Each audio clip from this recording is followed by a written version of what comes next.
el cristianismo siríaco es el que más se extendió en el mundo, a tal punto que tenemos comunidades en la India, en Turkmenistán, ¿tá? Que dependían de la diócesis de Seleucia-Ctesifón, y hasta la misma China.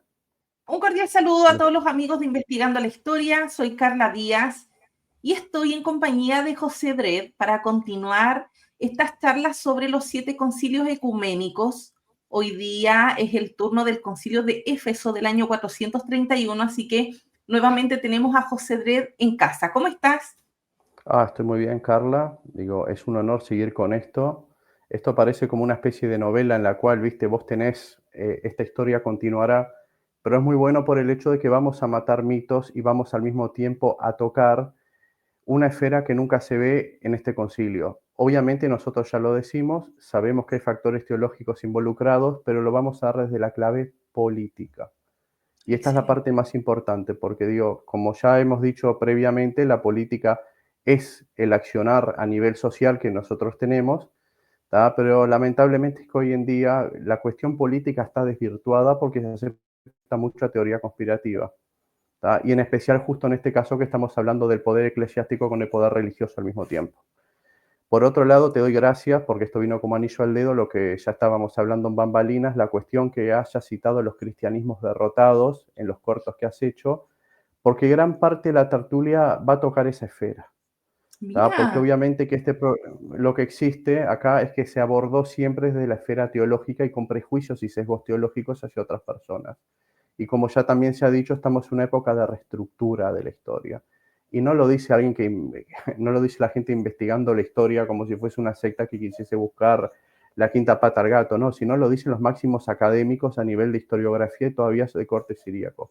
Podemos tomar como referencia a Sebastian Brock, que es el máximo catedrático a nivel de estudios siríacos, que es de la Universidad de Oxford, y a Tomás Kolan Parampil, ¿tá? Que es hindú, que es de Rito Malankar, que es colaborador de Brock, escribe en Gorgias Press y es del Instituto Patrístico Agustiniano. ¿Tá? Él sí cumple función de clérigo, pero también a nivel histórico estudia la cuestión patrística, sobre todo del oriente siríaco. O sea, esto no va a menguar el profesionalismo en historia, en especial si colabora con el mismo Brock. Lo cito porque quiero que ustedes tengan, una son las referencias, que más allá de lo que van a ver en la tertulia que fue sacada de fuentes primarias, quiero que sepan cuál es la guía académica que nosotros tenemos, porque obviamente que no se pueden tomar estos textos a la ligera sin estar previamente involucrados con ellos. Bueno, más allá de esto, podemos seguir nomás y poner una introducción histórica antes de todo, pero pasar las diapositivas, tranquila. El índice es lo que están viendo, ¿no? O sea, a pedido del público ponemos un índice, me acuerdo que en la que habíamos hablado de Constantino y todo eso no nos habían dejado, o sea, no lo pusimos y nos pidieron que lo hagamos por una cuestión de seguir un hilo argumentativo en la tertulia. ¿Tá? En lo que tiene que ver con preámbulo, ¿tá? Ya tenemos, por así decirlo, el cliffhanger, y esto va a ser una cuestión de continuos cliffhanger, estos concilios, ¿tá? De lo que pasó en el año 381, de cómo un sector organizado, o mejor dicho, un partido de manera selectiva fue reuniendo voluntades para así llegar a buen puerto y conseguir la mayoría de sus objetivos. ¿Tá?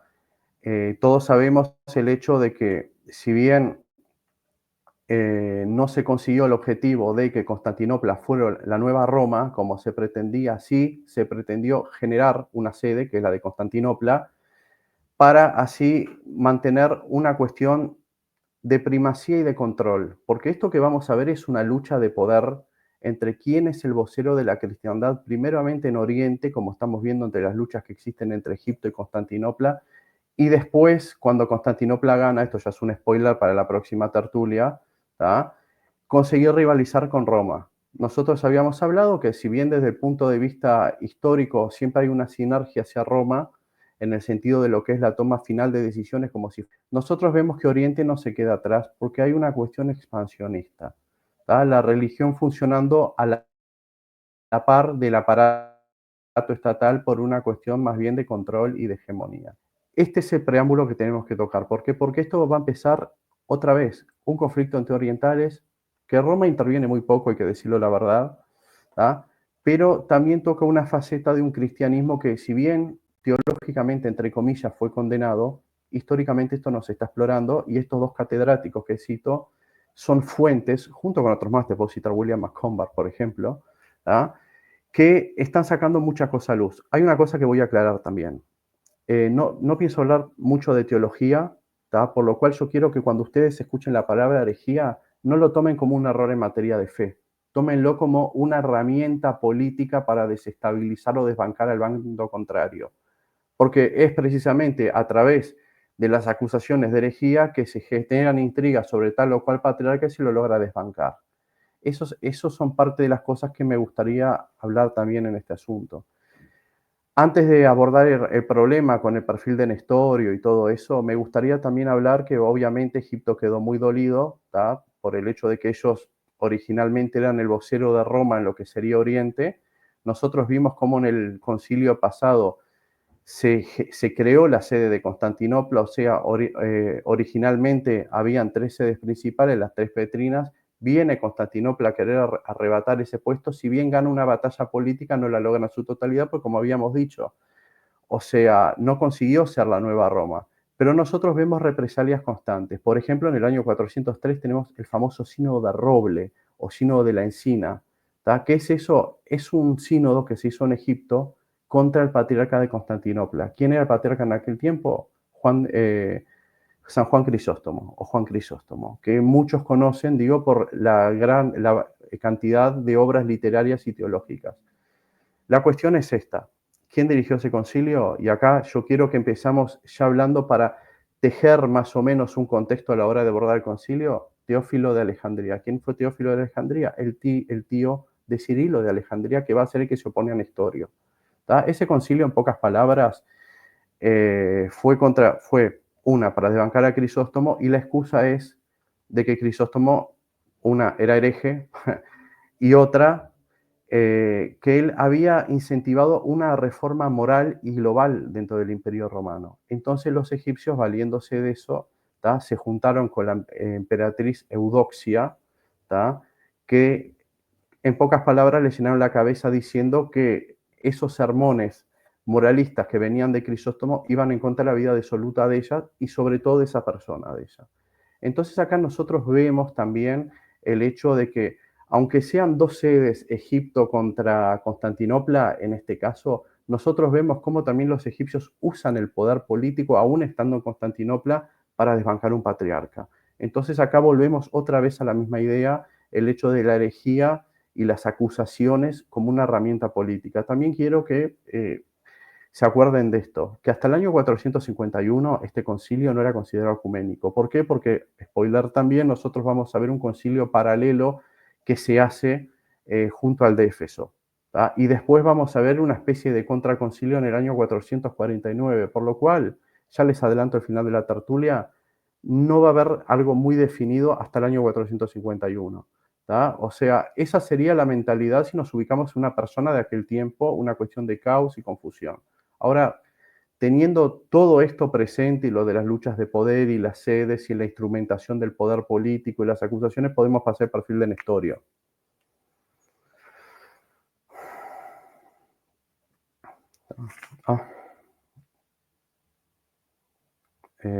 Perfecto.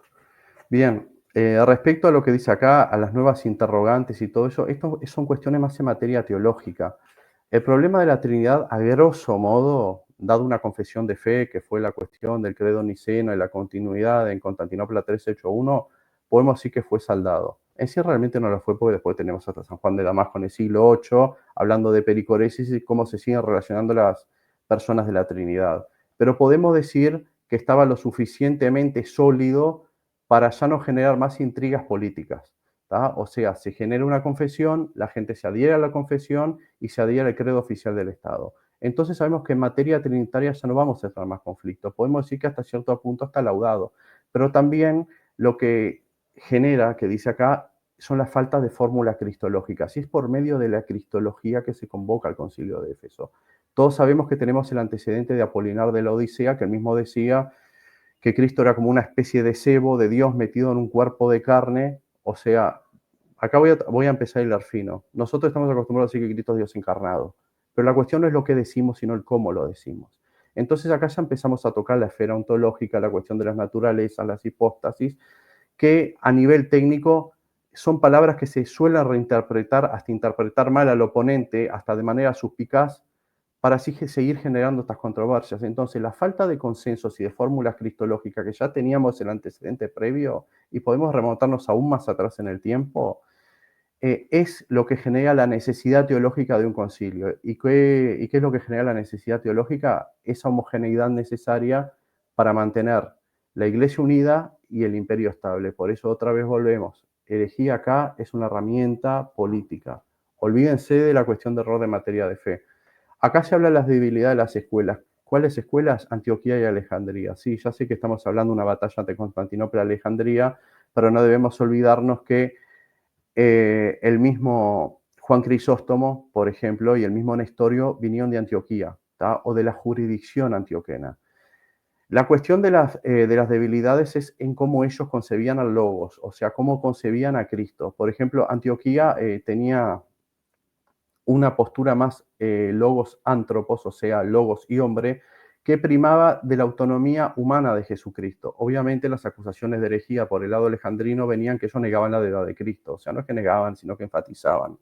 ¿Tá? Pero acá más o menos vemos por dónde va el asunto. En cambio, la debilidad que tenía la teología alejandrina era que veían a Cristo como un logo sarx, sarx quiere decir carne, o sea, en pocas palabras, según los antioquenos, los alejandrinos oscurecían lo que tiene que ver con el alma de Cristo. También la cuestión del alma de Cristo y todo es una cuestión que va a seguir durante unos cuantos siglos más. Entonces nosotros vemos que los diferentes énfasis hechos entre escuelas eran los puntos a explotar por los diferentes bandos para así formular las supuestas contrarrefutaciones a las herejías del lado opositor. Eso es algo que parece muy básico explicado así, pero hay mucha literatura. Y otra cosa que hablamos es la pugna del primado en Oriente por la cuestión de que hasta el concilio de Nicea se tenía que era Alejandría la que representaba lo que sería la voz de Roma y era la que gobernaba las iglesias de Oriente, pero como vimos en el concilio anterior, se creó la sede de Constantinopla para así generar una disputa y empezar, bueno, a desbancar a los egipcios. ¿Tá? Seguimos nomás, tranquila. Ahí va. Ahora vamos a ver la persona que está en disputa, que es Nestorio. ¿Tá? Antes de todo, yo quiero mostrarles esto. Esta imagen que ustedes ven es de Romain de Hugh, que es un holandés que es del siglo XVII. ¿Por qué estoy haciendo citación de esto? Primero que esto no es un cuadro. ¿Tá? Esto es una calcografía. Y en el siglo XVII es un siglo en el cual se reaviva el interés por las cuestiones del Oriente cristiano y sobre todo el Oriente siríaco. También estamos hablando en época de modernidad, se va a venir la época del iluminismo, la academia está desplazando a la iglesia, entonces los académicos pretenden tener una versión más histórica y no tan teológica de lo que fueron esta clase de conflictos. Entonces es muy importante, para mí esta imagen dice muchísimo por el hecho de que la calcografía también son piezas metálicas que se le da una forma, la tinta ultrapasa eso y así se logra imprimir obras. Acá ya estamos hablando de cuestiones a nivel más de prensa, estamos hablando de difundir material, ya no tenemos información encerrada en conventos. ¿Tá? Obviamente todo esto va a girar en pos de los círculos ilustrados, pero nosotros ya vemos un interés por estas cuestiones en el mundo académico europeo. ¿Ah? Como nosotros podemos ver, el mismo Nestorio, al cual se le atribuye la famosa herejía al nestorianismo, spoiler, en el año 1994, el Papa Juan Pablo II con el Papa de ellos, Mardinka IV, logran un acuerdo cristológico, concluyendo como con los mismos acuerdos cristológicos con las otras comunidades, que nunca existió herejía y que solo eran tramoyas políticas detrás de eso. Lo pueden encontrar en la página del Vaticano, es más, lo ponen en el buscador y ahí les va a saltar. Probablemente está en inglés. Pero quiero aclarar esto porque ahora nosotros podemos ver que la iglesia, y esto no es cuestión tanto de apología del catolicismo por el hecho de que si bien la iglesia católica fue la que llevó la vanguardia en lo que tiene que ver con los diálogos con estas comunidades, la iglesia ortodoxa también por una cuestión confesional, porque o sea, en pocas palabras, que es lo mismo que la iglesia católica en esta materia, tiende a adherirse a eso. ¿Tá? Otra cosa que les voy a hablar también, y es necesario que yo les hable todo esto por el simple hecho de que así por lo menos nos sacamos el sesgo teológico de la cabeza. Los diálogos empezaron en 1960 con la Fundación Pro Oriente, que no es parte de la Iglesia Católica, por medio de cardenal Franz Koning, que tiene estudios en lo que sería todo lo que tiene que estudios de humanidades en lo referente a la cultura iraní, y ahí empezó a juntar diferentes comunidades siríacas como los nestorianos, los asirios, los jacobitas y aún los egipcios, para así por lo menos lograr ver dónde están las diferencias y ver cómo se puede amortiguar todo ese sesgo previo.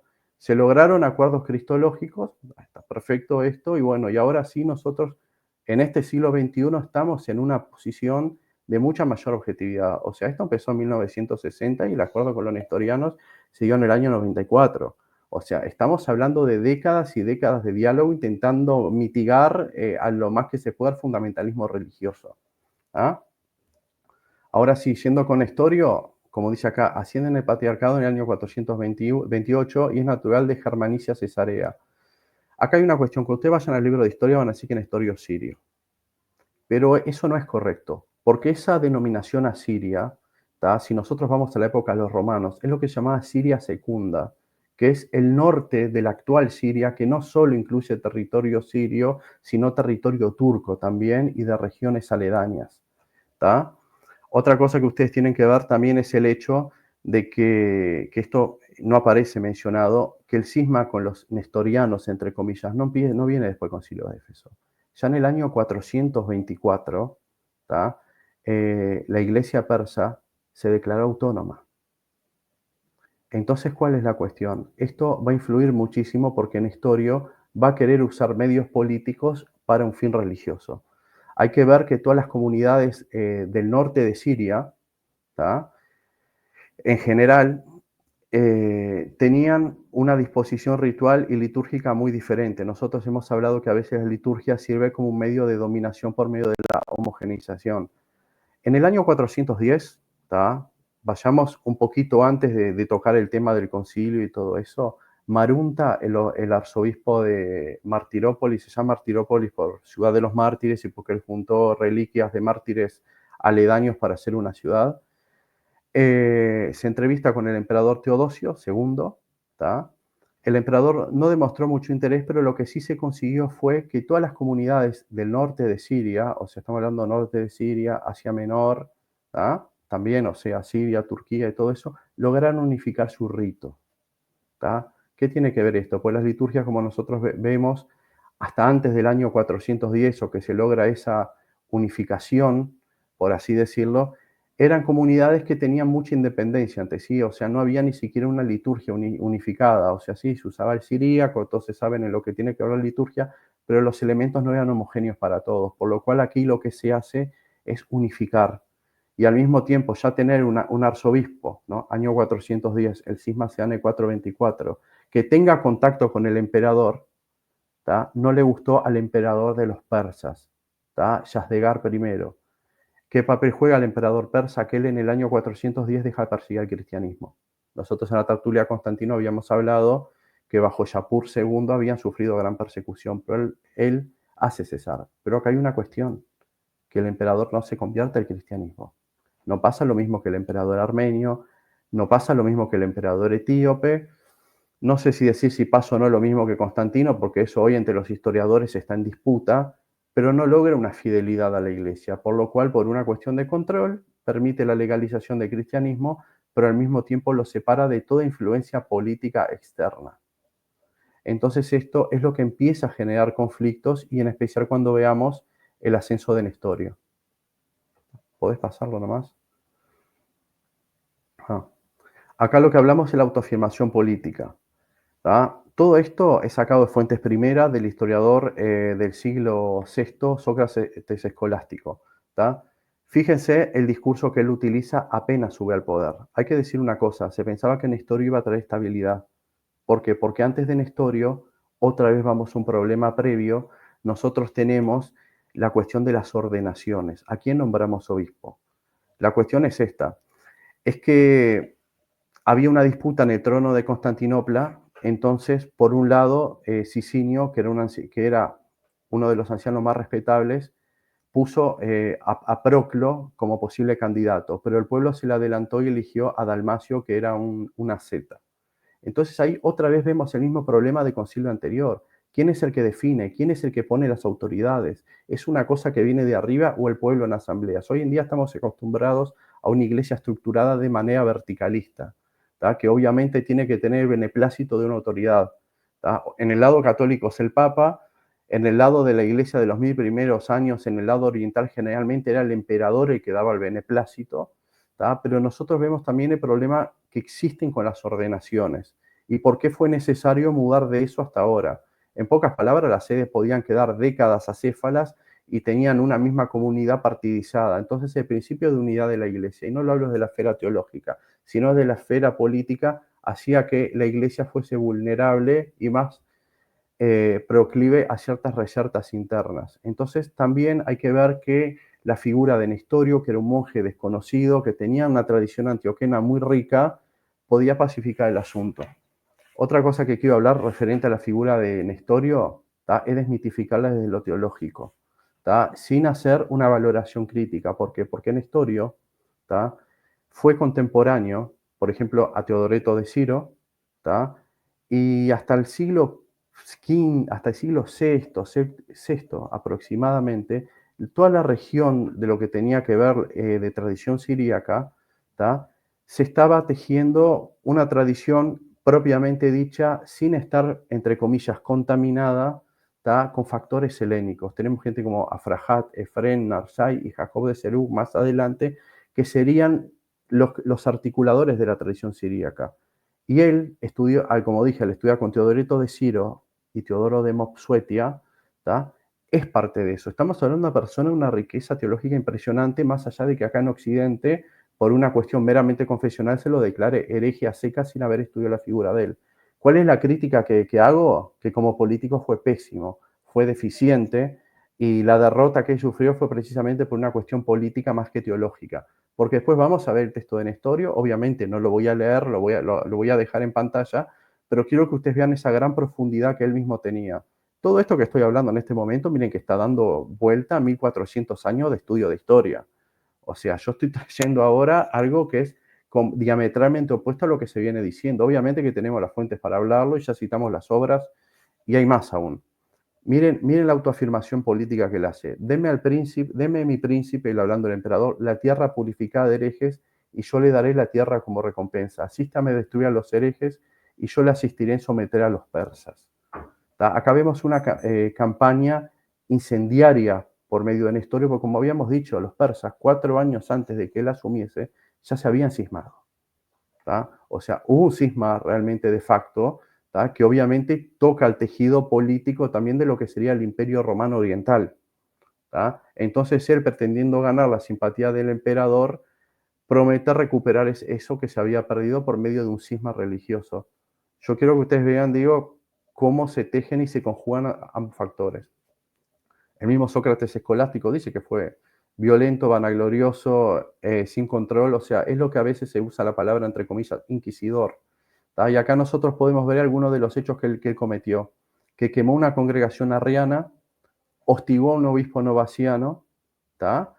Y también tocó a los cuartodecímenos. ¿Quiénes son los cuartodecímenos? Son los que siguen la Pascua el 14 de Nisan. Y de esto a mí me gustaría detenerme porque en eso le doy gracias a Carla por la cuestión de haber hablado de los cristianismos derrotados, ¿tá? Dado que nosotros ahora tenemos una visión con una fuente de primera mano, más los estudios previos citados, de que se puede convivir pacíficamente. O sea, acá no es una cuestión de que el credo que gana desbanca a los demás y los destierran.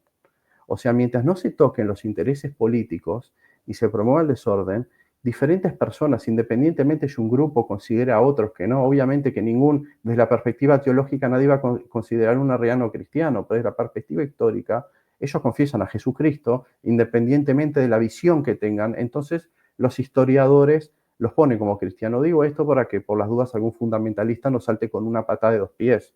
También esto no es el plano confesional, por lo tanto los estándares son otros. ¿tá? Por eso digo que para ponerse a escuchar una tertulia así, no solo de acá, sino del canal, o algo académico, o sea, hay que estar muy bien preparado y muy bien fuerte de mente. ¿tá? Ahora yo quiero ver una cosa. Vieron que los cuartodecímenos, que son comunidades asentadas en Lidia, Asia, Caria, Mileto y Sardis, o sea, en la actual Turquía, en Asia Menor, son las mismas personas que Eusebio de Cesarea en el libro quinto, capítulo 24, él mismo menciona que no querían seguir la cuestión del cambio de la fecha de la Pascua. ¿Por qué hablo esto?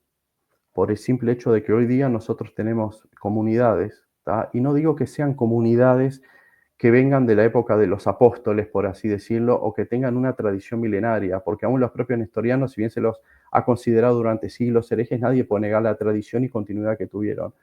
Hoy nosotros tenemos grupos que se autolegitiman queriendo tomar símbolos para identificarse con este tipo de grupos, que es una locura, ¿tá? Porque no tienen ninguna vinculación ni una conexión histórica, es solo un constructo ideológico, ¿tá? Que van tomando fuentes estilo Frankenstein, como por ejemplo te agarran parte de la Biblia, te agarran el Talmud y agarran un poco de historia, entonces usan ciertos símbolos externos, como la cuestión de la Pascua 14 de Nisan, para sí mismo intentar legitimarse y armar un relato y decir que son cristianos descendientes siglo tanto. No, lo siento, discúlpenme, pero lo más cercano y conectado históricamente que tenemos son precisamente este tipo de comunidades que fueron cismadas o fueron separadas en este concilio. Igualmente, gran parte de esas comunidades, algunas se fueron para la Iglesia Ortodoxa, otras se fueron para la Iglesia Católica, o sea, la tradición siríaca es variada sin importar la religión que se pertenezca. ¿Tá? ¿Por qué? Porque como dice el mismo Tomás Kolamparimpiril, que es este erudito hindú, que también él es de tradición siríaca, pues él es de rito malankar. Los malankares fueron los que llegaron hasta la India. ¿Tá?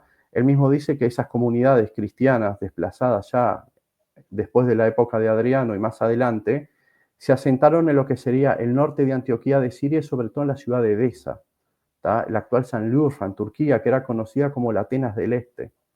Entonces nosotros vemos que esa reunión de esos grupos precisamente son los que actualmente podemos decir que tienen una conexión histórica más cercana con esos cristianos que vivían en el Medio Oriente del primer siglo. O sea, más cercana, no quiere decir que lo sean 100% en específico. Además, una cosa que hay en común es que por lo menos digo, ellos, a diferencia de otros que hoy en día también hablan y se autoperciben cristianos del siglo I, son trinitarios, para empezar. Y la lengua de ellos es el siríaco. Les digo porque si llega a venir, y esto hablo en específico grupos hebrañoles o algo por el estilo, alguien que diga eso y cite mucha literatura judía, primero que va a quedar desacreditado por los judíos y segundo por los cristianos también. Y aunque venga uno que diga que nació de madre judía y que es descendiente de judío, le podemos aplicar el meme de Bob Esponja en el que aparece Calamardo y le dice, no, Patricio, tus genes no legitiman tu credo. Como también puede venir uno que diga, sí, yo estoy aprendiendo siríaco, hablo arameo, le decimos, no, no, Patricio, tu vocabulario, tu idioma tampoco legitima tu credo. Lo digo porque esto, o sea, en el fondo, es el puntapié inicial para formar sectas, y esta vez no lo hablo desde la perspectiva histórica, lo hablo de una perspectiva moderna, en las cuales, digo, tienden a estafar a la gente. Es así, y en Latinoamérica estamos cansados de esto. Por ejemplo, este tipo de grupos los judíos no los consideran judíos, los consideran cristianos. Obvio, los judíos también se basan en una cuestión histórica. Nosotros, de la perspectiva teológica, cualquier cristianismo no los consideramos tampoco cristianos. Son más o menos grupos similares a los ebiomitas, que hablaba el mismo Epifanio de Salamis, que pretenden hacer una mezcla híbrida que no es ni judía ni cristiana. Lo digo por una cuestión de que yo pertenezco a una comunidad siríaca, yo más o menos sé identificar a esta gente y les puedo decir, o sea, con información académica y todo, que no pertenecen. Si quieren ir al cristianismo más cercano o una conexión más íntima a ese cristianismo que está por la región de Israel, Siria, en los 2 o 3 primeros siglos, son estas comunidades siríacas, sin importar si son católicas, ortodoxas o independientes, porque también hay comunidades que no forman parte ni de la Iglesia Católica ni de la Iglesia Ortodoxa, que al mantener un obispado mantienen cierta línea de continuidad histórica. Otra cosa que quiero hablar también es el hecho del constante odio, y esto es una ironía de la historia, como hay muchas, que tiene historia hacia los persas. Irónicamente, el imperio persa, o sea, el imperio sasánida, fue quien terminó acogiendo a los nestorianos después de que fueron excomulgados de la Iglesia.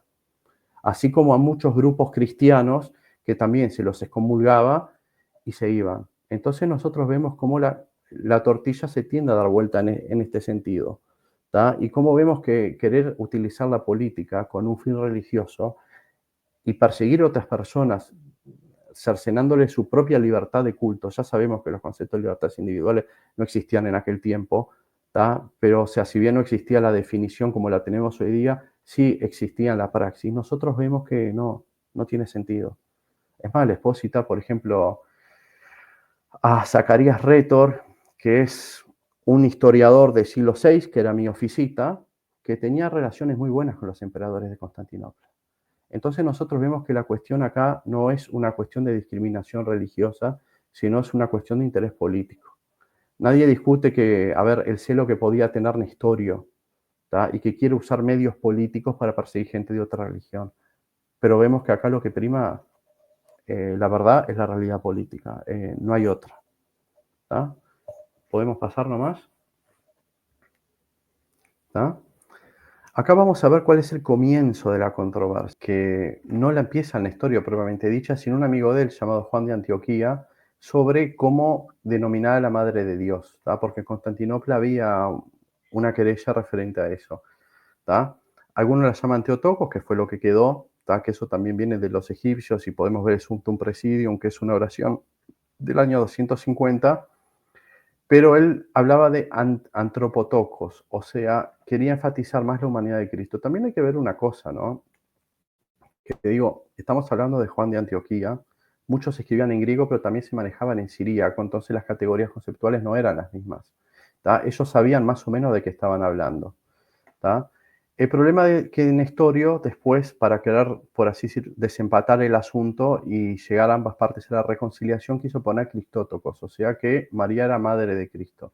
También acá vemos también el desarrollo de la teología mariana y cómo ella, al estar vinculado con Cristo, que es una persona que tiene dos naturalezas, la mera definición de los títulos que tenga la Virgen puede afectar la cristología. Y también estamos en una época, como dijimos anteriormente, de falta de definiciones cristológicas. Entonces esa relación María-Jesucristo sí genera un problema teológico que después termina en un problema político gigantesco. ¿Tá? Acá la cuestión también es que Nestorio se basaba por un método bíblico y conciliar. ¿Por qué bíblico y conciliar? Pues cuando nosotros vemos la carta a Nestorio vemos que hay una exegesis brutal, o sea, muy bien hecha de la Biblia, pero al mismo tiempo él quería alinear eso con lo que sería la resolución del concilio de Nicea. ¿Tá? Entonces nosotros acá podemos ver el hecho de que, o sea, pasó por alto tradiciones patrísticas externas a él y sobre todo una tradición egipcia. Entonces nosotros vemos que eso genera un descontento popular, una por la cuestión del culto a la Virgen que ya está bastante extendido, otra por la cuestión egipcia. Entonces eso va generando un caldo de cultivo, ¿tá? Que va inflamando a las masas. Es más, los trabajos de Nestorio fueron leídos en Egipto y no fueron muy bien tomados.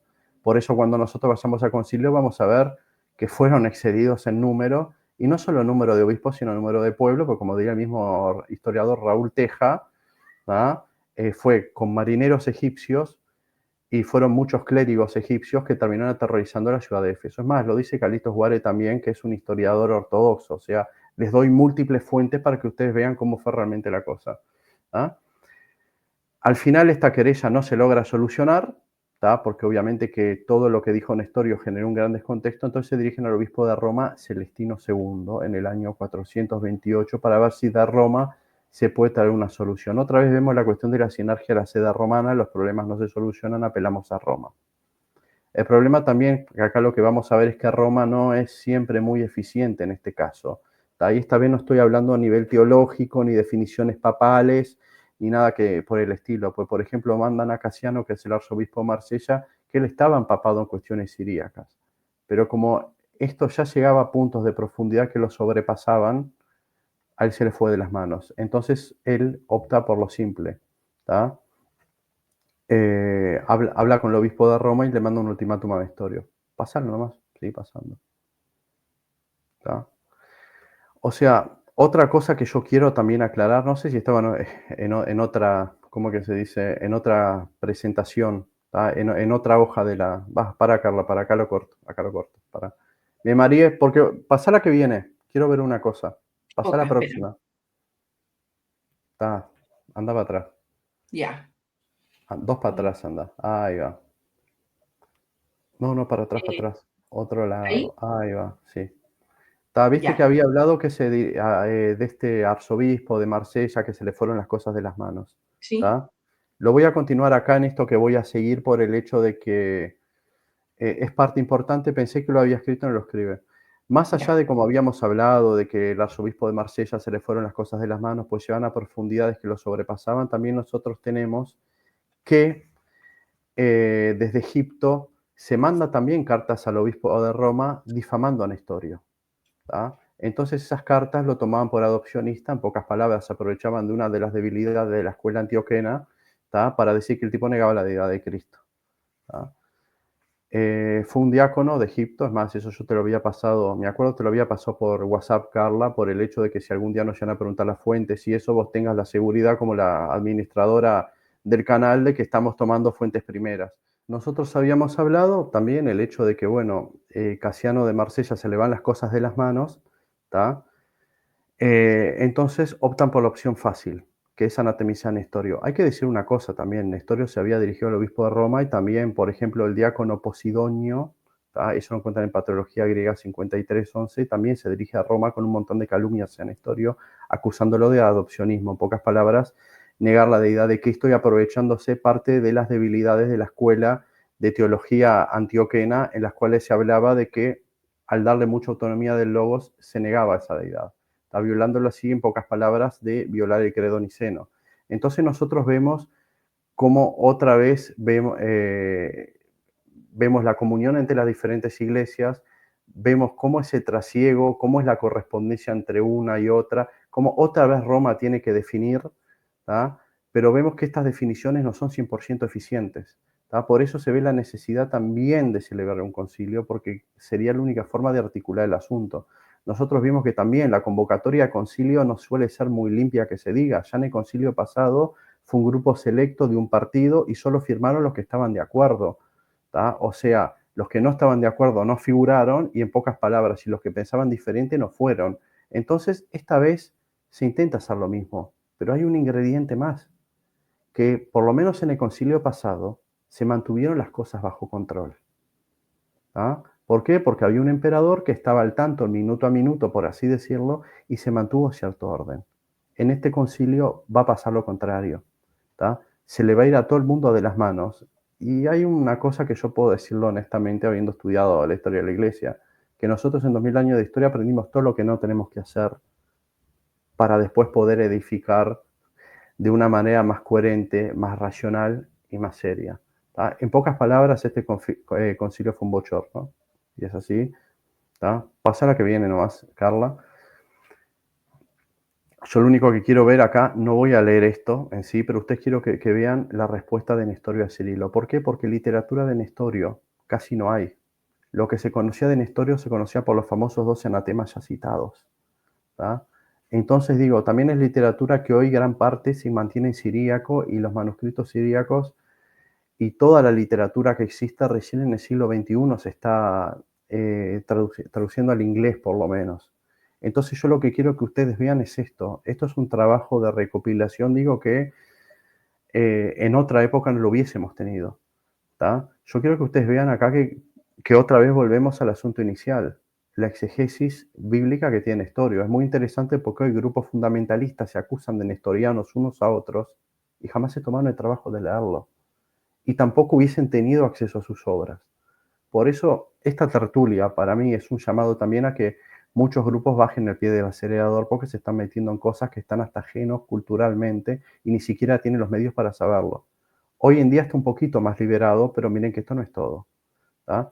Acá en esta respuesta de Nestorio a Cirilo, ¿no? en la segunda carta, como está acá, que como dije no la voy a leer, ustedes ven el constante énfasis bíblico para por qué aplicar el término madre de Cristo y no madre de Dios.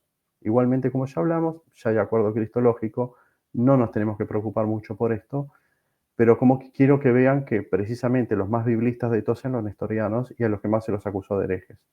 ¿tá? Pasa la que viene nomás, te pediría. Perfecto. Acá, esto sí voy a tener que hablar un poco de teología porque hay gente que quizás no va a entender. Acá nosotros vemos la nomenclatura cristológica. ¿tá? ¿Por qué es una nomenclatura y no es una equivalencia? Pues nosotros sabemos que si fuese una equivalencia, serían correlativas las palabras y los valores de cada elemento de la tabla. ¿Cómo pasa con la Trinidad? Por eso yo mismo les dije que si viene una persona que les dice que es de tal o cual comunidad y ni siquiera que en la Trinidad, no le hagan caso. pues por lo menos se llegó a ese acuerdo teológico hoy día. Yo quiero que ustedes vean dónde radica el error, porque el gran problema, y lo vamos a ver mucho más adelante cuando vemos, por ejemplo, Constantinopla II del año 553, es que precisamente del lado imperial, sobre todo, ¿no?, que es donde generalmente después se van a empezar a hacer los concilios, ¿no?, o sea, del lado de Constantinopla, es donde se generan los males entendidos por querer hacer equivalencias donde no pueden hacerlos por tener categorías diferentes. Acá nosotros vemos, por ejemplo, en la cuestión cristológica, todos sabemos que en español Jesucristo es una persona con dos naturalezas. Es lo que generalmente se dice. Y tiene una esencia, que esa esencia es la misma para las personas de la Trinidad. Por eso se dice que Dios es uno y no son tres dioses, aunque sean tres personas. Es más, aún la palabra persona, miren que nosotros la tomamos de manera muy coloquial, pero también tiene un contexto un poco más jurídico. Y hablo por Tertuliano, que era abogado y que fue el que tradujo al latín todo este vocabulario. Yo quiero que ustedes vean que aquí, por ejemplo, cuando nosotros hablamos de naturaleza, usamos la palabra kiana en arameo, en griego physis. Cuando hablamos de lo que sería la esencia, la unicidad o la suma de todas las partes, se dice parsopa o farsofa, que, por ejemplo, que en griego se usa la palabra prospon. Esto cuando hablamos de cristología, no estamos hablando de usía tampoco, aclaro, porque eso se aplica a nivel trinitario. Pero cuando nosotros hablamos de lo que sería la hipóstasis, la persona de la Trinidad, que en este caso sería la segunda, si bien los griegos usan hipóstasis, en siríaco se usa la palabra numa, pero la palabra numa no quiere decir persona, quiere decir realidad, quiere decir subsistencia. Entonces, un griego, cuando escucha dos numa queriendo hacer una equivalencia con hipóstasis, piensa en una especie de Jesucristo, Dr. Jekyll y Mr. Hyde, por así decirlo. Pero no es así. Ellos hablan que él tiene una realidad y una subsistencia como Dios, y una como hombre con las mismas limitaciones que tenemos nosotros, a excepción del pecado. Por eso cuando ustedes van a la transfiguración, la palabra es metamorfosis, cambio de forma. Algo así, no sé, les puedo citar, estilo Marvel, la antorcha humana, por así decirla, que cuando está en un estado tiene unas propiedades y cuando está en otro estado tiene otra. Eso es lo que refleja sobre todo la teología siríaca. Acá se ve algo más cuadriculado, o sea, dos naturalezas, una persona, una esencia. Pero en la teología siríaca no es así. Y es más, si les voy a decir algo, entre jacobitas, nestorianos y asirios, las palabras también cambian entre ellos. Por eso, hasta en las propias liturgias se anatemizan unos a otros. Entonces yo lo que quiero que ustedes vean dónde radica el meollo teológico, y para que vean cómo se pudo hacer el acuerdo cristológico sin presiones políticas. Hubo que esperar 1400 años, sí, hubo que esperar, pero todo radica aquí. Esto creo que es el corazón, por así decirlo, de esta tertulia en específico. La cuestión de Farsofa también es muy complicado, pero quiero que ustedes sepan el hecho de que hay veces que se usa como sinónimo de Numa y otras veces no por otras comunidades. Eso también lo digo porque es algo ultra complejo y hay que estar en ese mundo metido, si no, no se sabe. Hay un estudio de Kolan Parampril, o sea, de este catedrático que es hindú, que le explica cada una de las palabras. Yo creo que también te lo había pasado, Carla, por una cuestión de testimonio, decir, mira, de acá saco la información esta. Y esto no es algo que esté al alcance de la mano hoy día. Como les digo, si quieren buscar la información, vayan a Gorgias Press. Ahí lo van a tener todo. O sea, les doy acceso también para que nadie les haga un cuento del tío referente a esto, ni se intente legitimar a sí mismo. Podés pasar nomás, tranquila. Perfecto. Aquí nosotros vemos lo que sería el contraataque egipcio. Egipto responde con una carta de Cirilo en el año 429, y nosotros vemos que Nestorio también hace una respuesta que lo vimos en la carta anterior con toda la exegesis. Y hay una cuestión muy sencilla también, que Nestorio, como nosotros vimos, al tener ese carácter muy arbitrario, como dice aquí, y tener un carácter muy violento y agresivo, también generó problemas políticos, por así, o sea, en pocas palabras, reventó toda la estabilidad. Entonces, es otro de los factores que va sumando más, o sea, va archivando Egipto para oponerse a Nestorio. nosotros vemos siempre, sea en el Sino de la Encina, que es el preámbulo a esto, o sea en la cuestión del Concilio de Efeso, cómo los egipcios, si bien están en contra de la sede de Constantinopla, y se puede decir Antioquía, porque Nestorio salió de ahí, aunque era patriarca de Constantinopla, cómo ellos se van valiendo de los medios políticos y van apelando al emperador para intentar desbancar un patriarca. Yo quiero que ustedes vean eso, que es algo constante, es algo recurrente. Esto no fue una asamblea que sentaron todos, se pusieron a rezar, cayó el Espíritu Santo y les dijo escribir. ¿Tá? Acá otra vez tocamos el asunto de que Roma se dirige a Alejandría, como que hablamos, en pos de haber creído a lo que dijo Posidonio, que también fue una mentira, ¿no? Porque lo acusaron de cosas que no hizo. ¿Tá? Y vimos la cuestión de lo que tiene que ver con el ultimátum, ¿tá? Y la falta de perspicacia, la falta de profundidad que llegó a tener el arzobispo de Marsella. Acá no estoy buscando un bueno y un malo, pero es normal que existan estas limitaciones, todas las tenemos. ¿Tá? Nosotros también cuando hablamos en la tertulia del Concilio de Nicea, se había hablado con Ocio de Córdoba desde Roma que vino para intentar liquidar una querella entre egipcios, pero llega un punto que uno está culturalmente limitado.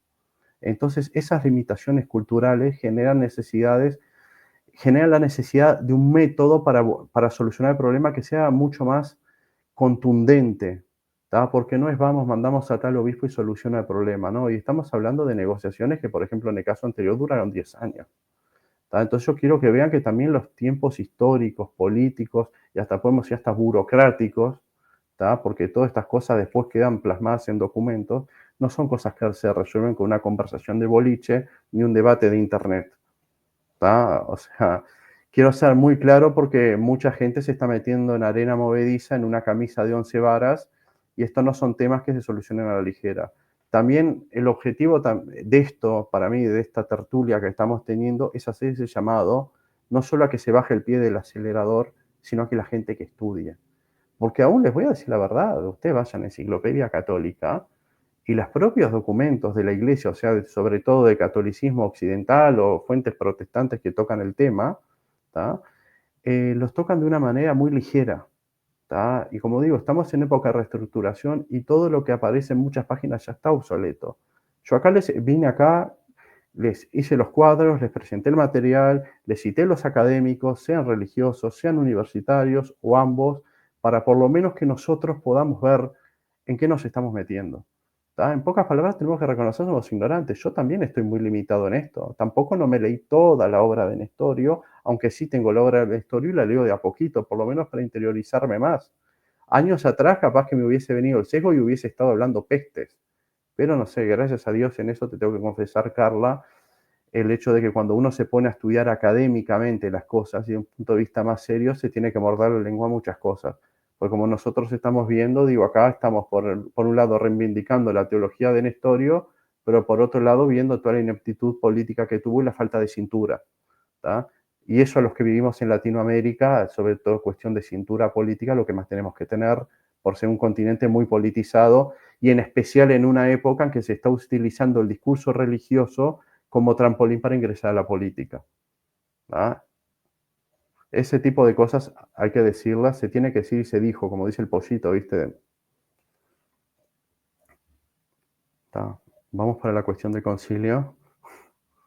¿Tá? El concilio es así.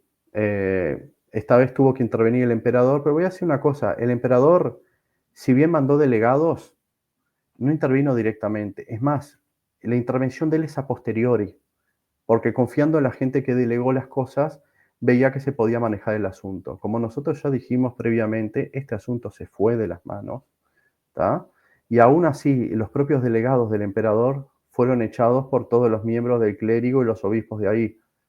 O sea, si nosotros, esto vamos a empezar a ver, vemos las condiciones históricas por lo cual se hizo esto fue un desastre. Esto fue una pelea de barras bravas que se empezó a sumar gente cada vez más y terminaron todos detenidos con la policía. Como digo, olvídense también de que esto es un concilio ecuménico, o no que sea un concilio ecuménico, sino que la gente tenga la idea en la cabeza o la conciencia de que lo haya sido, pues como vamos a ver acá, hubo un concilio paralelo y después un contraconcilio 2 años antes de Calcedonia. Entonces nosotros vemos que esto es un evento que también, voy a decir una cosa, si usted lee la literatura iraní, esto pasó también desapercibido, porque a veces se menciona Nicea, se menciona Constantinopla III, pero esto no se menciona. ¿Tá? Estamos hablando de camarillas de obispos que se pelean por desbancar a otros y tener poder, nada más. ¿Tá? Pero bueno, hay veces que las consecuencias que se generan sí son graves y la autoridad tiene que actuar, pero lo vamos a ver de manera muy tardía. Además, si nosotros vemos esto, miren, se convocó en Pentecostés, se eligió una buena fecha por lo menos para traer cierta armonía. ¿Ah? Se dice que es de 150 a 200 asistentes por el hecho de que se fueron sumando cada vez más a la querella. Y Occidente, en el caso romano, ya lo dio por laudado el asunto. Le tiramos el ultimátum de 10 días y esto ya se acabó, ni siquiera debió haber existido. ¿Tá? Esto tiene 7 sesiones, ¿tá? Como dijimos, 8 cánones, y la sesión número 1 y la 6 eran las que tocaban la teología. O sea, se puede decir que eran las más fructíferas teológicamente. Lo demás tocó cuestiones de disciplina y cuestiones de poder. ¿Tá? Acá hay que ver una cosa. Uno de los que comenzó la querella, Juan de Antioquía, el amigo de Nestorio, entró el 22 de junio. ¿Tá? El concilio empezó el 7. Le cerraron la puerta. ¿Dónde está el concilio? ¿Dónde está la discusión, ¿tá?, que se debió haber hecho? ¿Dónde está el grado de civilización ahí? No existió. Como ya había citado, mandaron clérigos y marineros egipcios a aterrorizar toda la ciudad. ¿Tá? Y acá otra vez, o sea, Candidiano, que es el representante del imperio, es expulsado. Entonces, ¿qué medida se toma? ¿Tá? Para empezar, se hace un concilio paralelo. ¿Tá? Y lo hace Juan de Antioquía con 50 obispos. ¿Ah? Yo quiero que ustedes vean también el hecho de que, o sea, el concilio paralelo fue mucho más ordenado que esto. También acá vemos la querella de poder. Por ejemplo, Jerusalén quiere una primacía sobre Antioquía. ¿Por qué? Porque como sabemos, la ciudad de Jerusalén dependía de Antioquía. O sea, si ustedes piensan que Jerusalén, por ser la ciudad que murió Cristo, tenía coronita o algo por el estilo, es lo más alejado de la realidad. Precisamente muchos grupos hoy se quieren asociar con Jerusalén, diciendo que el cristianismo empezó en Jerusalén. Si bien el obispo de Jerusalén, hay que decirlo, iba por una cuestión honorífica, iba con el patriarca de Antioquía a todos lados, no era patriarcado. ¿Tá? O sea, era algo teológico y algo simbólico la importancia que tenía Jerusalén. A la hora de tomar decisiones, nunca la tuvo. Digo por esas pseudo legitimaciones que a veces hay de muchos grupos. También hay que ver una cuestión que es muy interesante, que Jerusalén no solo quería tener independencia, sino que quería tener control de las iglesias que estén en Fenicia y que estén en Arabia. Igual, esto no lo consiguió. A lo sumo ya les spoileo, ya para el año 451, próximo concilio, ahí sí Jerusalén tiene su independencia, se forma la famosa pentarquía, pero de esas 5 sedes es la última. Acá no estoy queriendo, por favor, demeritar a Jerusalén, ni hacer un discurso de odio, ni algo que se le parezca. Aquí vamos a mostrar una realidad histórica que va contrario a la narrativa teológica que hoy nos hacen. ¿Tá? Acá es cuando también ocurre el problema que habíamos hablado de la cláusula filioque, cuando se prohíbe la modificación del credo niceno, que como sabemos, por una cuestión de lucha contra el arrianismo, la sede occidental, o sea, la sede romana, lo cambió. O sea, cambió la forma, no el fondo. Hoy en día la discusión entre católicos y ortodoxos es que si un cambio de forma es válido y no viola el canon 7 de este mismo concilio. ¿Tá? Aquí nosotros podemos ver un conflicto que sigue hasta hoy día, pero también mostramos la otra tertulia. No es malo ese cambio, como dijo Máximo de Crisópolis, antes de que empezaran las querellas políticas sobre el filioque, pero también Roma debió haber sido mucho más tolerante. Nosotros vemos una sede romana que por un lado está alejado de los problemas, pero por otro lado aprovecha ese aislamiento, por así decirlo, para mandar directivas y ser mucho más rígida. También acá hay una cuestión sobre la independencia de Chipre. Chipre no se sabía muy bien a quién dependía y muchos obispos de Antioquía iban a ordenar gente a Chipre. Aquí nosotros vemos que Jerusalén quiere poder en Fenicia y Arabia y Antioquía quiere poder en Chipre y Constantinopla quiere pasar por encima de Egipto. Es una pelea de poder. No pasa más de esto. ¿Tá? Es una pelea como cuando políticos empiezan a repartir la torta. ¿Tá? O como cuando vemos hoy el drama que existe entre Rusia, Ucrania, Estados Unidos y Europa. Es lo mismo. ¿Tá? Lo de la independencia de Chipre es muy interesante. ¿Por qué? Por el simple hecho de que Chipre después sirvió como refugio a muchas comunidades que fueron perseguidas. Recién en el concilio de Florencia, estamos hablando entre 1438 y 1444, ahí se entra a dividir Chipre en regiones como sucede hasta hoy en día, pero nosotros vemos que eso fue un enclave muy bueno. Digo, porque la comunidad mía, la comunidad maronita, en el siglo VIII fue a Chipre y también tenemos comunidades caldeas, estamos hablando caldeos, Irak, que también fue una Chipre a buscar refugio. ¿Tá? Aquí vemos también que se deponen 30 obispos antioquenos. Hay que decir una cuestión, si nosotros vamos, por ejemplo, a ver los números que tenía Egipto, Egipto tenía 40 personas, 15 personas eran palestinas y 3 a lo sumo eran romanas. Nosotros vemos que había lo que hoy se dice como que una mayoría parlamentaria.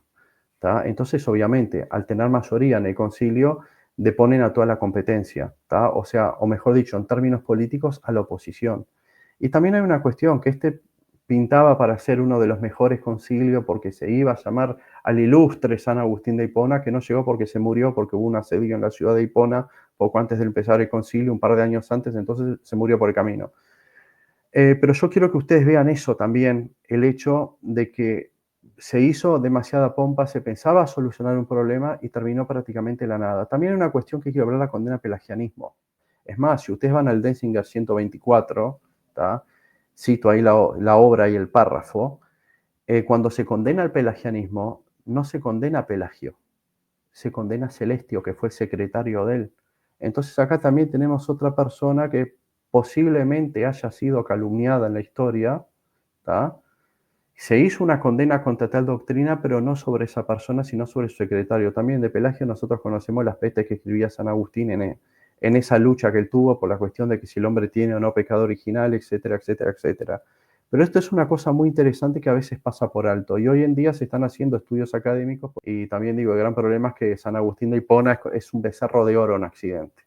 Tanto católicos como protestantes se limitan a él, no se lo sacan de la boca y se comen todo esto que estamos diciendo en esta tertulia. ¿Tá? Porque también está la cuestión de que no hubo mucho acceso a fuentes primeras. ¿Cómo termina el concilio? Todos sabemos, hubo un concilio y hubo un concilio paralelo. ¿Tá? Al final termina todo a oídos del emperador. Y fíjense que el propio Santo Padre, sello de la ortodoxia, Cirilo, que también Cirilo de Alejandría sé que se le acusa de la muerte de Hipatia, de persecución de judíos y no vacianos en Alejandría, ¿tá? Termina arrestado junto con Nestorio y Nemón. ¿tá? Acá vemos sí esta vez la autoridad política actuando a posteriori, intentando cerrar el asunto, que no lo logra cerrar, pero por lo menos lo logra estabilizar. Hay interpelaciones teológicas, o sea, el emperador mismo se entra a informar teológicamente a ver cómo es el asunto, no es el primero ni tampoco va a ser el último, ¿tá? Se hace al emperador una profesión de fe acerca de María como Madre de Dios, o sea, la Teotocos, ¿tá? Pero la cristiandad sigue cismada porque todos los seguidores de Nestorio, incluyendo Juan de Antioquía y los demás, parten al exilio. Igual nosotros vemos, o sea, y es muy interesante que otra vez la historia vuelve al principio, porque como había dicho antes, se van a las regiones del imperio sasánida. El propio imperio que ellos se llenaron la boca, queriéndolo instrumentalizar políticamente para así poder recuperar la región de Persia. ¿tá? Los egipcios piden la liberación de los prisioneros y los antioqueños que se condenen los anatemas. ¿Cuáles anatemas? Los 12 que había tirado Cirilo. ¿tá? Cirilo tiró, como dijimos, 12 anatemas contra Nestorio y los antioqueños lo ven como una difamación. Obviamente no se tiraron, es más, hasta hoy en día la Iglesia Ortodoxa lo tiene como un gran santo. No discuto que haya sido en lo que tiene que ver con lo teológico, pero nosotros vimos la suciedad política que hicieron calumniando al adversario y usando medios políticos para desbancar a otro patriarca. La verdad tiene que ser dicha. Pero aquí vemos, si bien esto es una cosa que terminó inconclusa, hubo un concilio paralelo. En el año 449 se conoce como el latrocinio de Éfeso, que es un contraconcilio que se le quiere hacer. Y aquí nosotros ya vemos que va a problemas de eclesiología, como también con el problema cuando las congregaciones están divididas por quién ordenamos como obispo. ¿tá? Nosotros empezamos a por un lado el problema de la eclesiología, cómo se mantiene esa iglesia santa unida, porque el principio de la unidad es el que tiene que primar, pero aquí al mismo tiempo vemos que el nombramiento de Máximo como sucesor en la silla patriarcal nombra una pequeña victoria por ahora, ¿tá? Que tienen los egipcios. ¿Por qué? Porque el emperador, en pocas palabras, vio los métodos que utilizó Nestorio, dijo, no, este tipo me va a desbancar y me va a desestabilizar el imperio. Entonces, más allá de que si lo hayan calumniado o no lo hayan calumniado, o toda la producción teológica que haya tenido encima, se logra poner a alguien que fue partidario de Cirilo, o sea, de los egipcios, para así lograr pacificar la zona. En pocas palabras, si esto fuese un partido de fútbol, podemos decir que por penales ganan los egipcios. Esto fue una contra el concilio de Constantinopla I del 381, también vimos que hay indicios previos con el famoso sínodo de Roble, ¿tá? Pero bueno, como yo les voy a decir, esto no está concluido, las luchas siguen existiendo. Cirilo va a tener que escribir cartas contra los propios alumnos de Nestorio y los maestros de él, o sea, toda esa escuela que hablamos que era prolífica, ¿tá? Que es una escuela opositora. Y más, les voy a decir una cosa, independientemente de los acuerdos cristológicos y las luchas teológicas post-concilio que hayan seguido, hoy en día los egipcios, y creo que esto es más cuestión de eclesiología, más allá de los acuerdos cristológicos, siguen haciendo literatura contra el nestorianismo por lo que explicamos. Ellos se siguen agarrando de que la palabra numa quiere decir persona y no realidad o subsistencia. Precisamente están utilizando argumentos ajenos a su propia tradición, o sea, están retrotrayéndose en el tiempo cometiendo el mismo error que los griegos cometieron antes de los diálogos entre comunidades. Eso también se da por el hecho de que hoy en día los diálogos llegaron a una profundidad tal que ya la teología pasó a ser secundaria, entonces hay una cuestión de eclesiología. Por ejemplo, en el caso católico, ¿tá? El propio obispo de Roma, y estamos hablando meses atrás, poco después de que saliera Fiducia Supplicans, ¿tá? Que fue muy criticado aún por los propios egipcios, el hecho de que, o sea, utilizaron la teología de vuelta porque el propio obispo de Roma dijo, bueno, ahora ya que tenemos el problema teológico saldado, es hora de que nos unamos de vuelta. Entonces la iglesia copta dijo, no, no nos vamos a unir, y reavivaron otra vez las querellas teológicas y otra vez criticaron contra Calcedonia y otra vez están acusando a los nestorianos de herejes queriendo quebrantar esos acuerdos. O sea, quiero que ustedes vean cómo la cuestión política, cómo la cuestión de poder, de quién se somete a quién, genera excusas teológicas para así lograr el cisma. En pocas palabras, ¿cómo podemos culminar esto? ¿Fue resuelto el problema en Éfeso? No. ¿Tá? Va a ser resuelto en Calcedonia. ¿Tá? Ahí sí podemos ver en Calcedonia, vamos a ver lo inverso. Vemos el obispo romano con el Tomos León, y esto ya es un spoiler, ¿tá? Solucionando el problema a un Oriente que estaba muy dividido, y el emperador, digo, aceptando al final la formulación de un concilio por el simple, la convocatoria de un concilio por el simple hecho de que se le estaba yendo el imperio de las manos.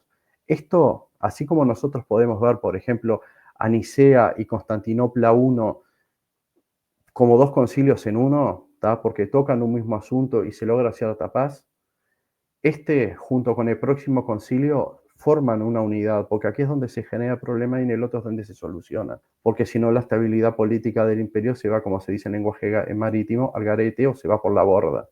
¿Tá? Yo quiero que quede esto. Esto fue un caos. ¿Qué tiene que ver esto? Que algunas cosas están chinos, están escritas. Como nosotros habíamos hablado, las comunidades nestorianas se refugiaron en el imperio sasánida, el mismo que Nestorio criticó en un comienzo. El cristianismo siríaco es el que más se extendió en el mundo, ¿tá? A tal punto que tenemos tenemos comunidades en la India, ¿tá? En Turkmenistán, ¿tá? Que dependían de la diócesis de Seleucia-Ctesifón, y hasta la misma China, ¿tá? Lo que ustedes ven, por ejemplo, a su izquierda, es el monumento de Singanfu del año 780 en la ciudad de Chang'an, en China. Y lo que ven a la derecha es una urna nestoriana de la dinastía Yuan entre el siglo XIII y siglo XIV. O sea, quiero que ustedes vean la extensión que tuvo el cristianismo nestoriano y también lo ridículo que a veces resulta la perspectiva teológica a la hora de querer interpretar hechos históricos. ¿Qué pasa? ¿Son todos hijos del infierno que estuvieron 16 años todos en tinieblas como herejes, malditos hijos del infierno, hasta que vinieron los jesuitas a querer evangelizar esas áreas? No, tuvieron un celo muy fuerte. Son comunidades que sufrieron persecución. Es más, si saben lo que yo les recomiendo, y se los voy a decir así, que miren la tertulia con la doctora Eva Tobalina, ¿tá? Que ella, en la que habla de la ruta de la seda, menciona mucho sobre el cristianismo nestoriano, ¿tá? Y cómo ellos lograron alcanzar esas zonas y lo fluido que era el intercambio, sea comercial, sea cultural, sea religioso y sea en el arte. Es más, ella me acuerdo que cita que hasta una nuera de Gengis Khan era cristiana. Y si se preguntan, ¿qué clase de cristianismo? Cristianismo nestoriano, ¿tá? Por eso digo, llegamos a acuerdos cristológicos, hubo siempre comunicación fluida, el sesgo teológico fue lo que impidió que las relaciones fueran aún mejores, pero bueno, como estamos en esta época de reestructuración de la historia, creo que no estaría de más dar un repaso a la tertulia de la ruta de la seda para que ustedes después de que cuando hayan abordado esta tertulia tengan un panorama más claro, más nítido de cómo fueron las cosas. Ya, ahí finaliza la presentación. Bueno, te agradezco, José, por seguir enriqueciendo el conocimiento de la audiencia respecto a estos 7 concilios ecuménicos. Le comento a la gente, a la audiencia, que este es el tercer video que hemos grabado. Hay una playlist titulada Los 7 concilios ecuménicos. Hemos visto Nicea del 325, Constantinopla del 381 y con esta sería la tercera, Éfeso del 431. Entonces, para quien llegue a conectarse por primera vez, que sepa que ya hay 2 concilios que previamente analizó y explicó José Dredd y que vayan a la playlist y puedan seguir ampliando este panorama. Estamos a casi la mitad de lo que esperamos que sean estos 7 concilios y seguir aprendiendo contigo, José. Gracias por el tiempo, porque si bien la gente puede ver mucha distancia entre un video y el otro, o sea, estamos haciendo todo el esfuerzo posible por coincidir en horarios, tiempo durante la semana y poder grabar estas cápsulas para ustedes. Y además, detrás de esto hay mucho estudio, fuentes que se leen, el trabajo en conjunto con el profesor Raúl Mendoza para el tema de las diapositivas. Entonces, esto va con mucho cariño para la gente. Gracias por citar la entrevista a la doctora Eva Tobalina, que la amo Es de lo tanto. mejor que tenés. Sí, y voy a dejarlo anclado para que también la gente que no ha visto esa entrevista pueda ir a ver lo que menciona José Dredd. Gracias, de verdad, muchas gracias por seguir educándonos en estos temas de concilio. No, muchísimas gracias a vos por darme el honor de estar acá y bueno, le doy un saludo a la audiencia, a Raúl Mendoza Ramos sobre todo, porque es una persona que está muy ocupada y siempre está dispuesta, ¿tá? Y a todo el equipo de Investigando la Historia, ¿tá? Toda la gente que está detrás de esto, que digo que es un canal que en habla hispana, yo creo que se hace muy necesario. ¿Por qué? Porque todo esto, como dijimos, está en otros idiomas y, y mucha gente que a veces nos hace la historiografía no está muy capacitada, o sino gente que es muy amateur. Yo voy a decir la verdad. Yo, por ejemplo, también cuando son cuestiones muy siríacas o son cosas en otros idiomas, tengo con quién ir. Por ejemplo, la gente de mi comunidad que habla esos idiomas, hablan árabe, César le entiende arameo también y un montón de cosas más. O sea, yo también me dedico a la investigación y muchas veces en mi trabajo personal, vos sabés muy bien que toco este tipo de temas. Entonces yo creo que hoy en día se hace mucho más necesario y sobre todo a mí me llama la atención la cuestión de generar conciencia en la gente, ¿tá? Sí. Porque hoy estamos en un continente que es muy complicado, la desinformación es muy grande, se instrumentaliza mucho políticamente y voy a decirlo a grosso modo, o sea, también acá una cosa que hace este canal que yo valoro y sé que puedo contribuir es ayudar a desenmascarar esas sectas, ¿tá? Y no las hablo en un sentido histórico, esta vez las hablo en el sentido actual de la palabra, que sabemos que es un sentido nocivo, ¿tá? Que pretende tener cautiva la mente de mucha gente, la exprime y les destruye la vida. ¿Tá? Vos ya has contado tu testimonio, yo también en otro canal y todo ese tipo de cosas, entonces vemos que Latinoamérica está muy vulnerable en esto. Creo que para mí ese problema de la crisis de la educación que tenemos. Ajá. ¿Tá? Entonces digo, a mí me parece que este canal genera el material necesario para iluminar esas conciencias, independientemente de cuestiones religiosas, ¿tá? Porque digo, Totalmente. yo también pertenezco a una comunidad y lo que salga de este canal, te confieso que a mí no me dan vuelta a la fe ni nada por el estilo. La otra vez le preguntaban a Lick Levy, ¿te acordás? Si él cómo podía hacer tal o cual exposición o citar tal o cual cosa y si no le genera problema con la fe. No, no te lo genera, porque sabés lo que estás haciendo, sabés hacia qué gente te estás dirigiendo. Y yo le voy a decir la verdad, los que son confesionales, que nos ven y sé que muchos se van a calentar con un montón de cosas que estamos hablando, tómenlo como que esto es el multiverso Marvel. O sea, cada reconstrucción histórica que se va haciendo, tómenlo como un universo paralelo, ¿tá? Porque hay una Claro. cuestión también, o sea, las herramientas históricas también ayudan a hacer ese trabajo de esclarecer conciencia. Y sobre todo cuando estamos en un continente, como dije antes, muy vulnerable. Entonces digo, el trabajo que se hace este canal y el staff que vos tenés, te juro que yo por mi parte les doy mi respeto. Ay, gracias, José. Y gracias a todos los amigos. Recuerden apoyar, compartir este video, compartir la playlist de José Dredd, que vamos a ir aumentándola a medida de que el tiempo avanza, nos organizamos y llegamos a esos 7 concilios, porque a ver, apenas vamos en el tercero. Muchas gracias, un abracito grande. Que estés Muchas muy gracias para bien. vos, Carla. Saludos a tu familia.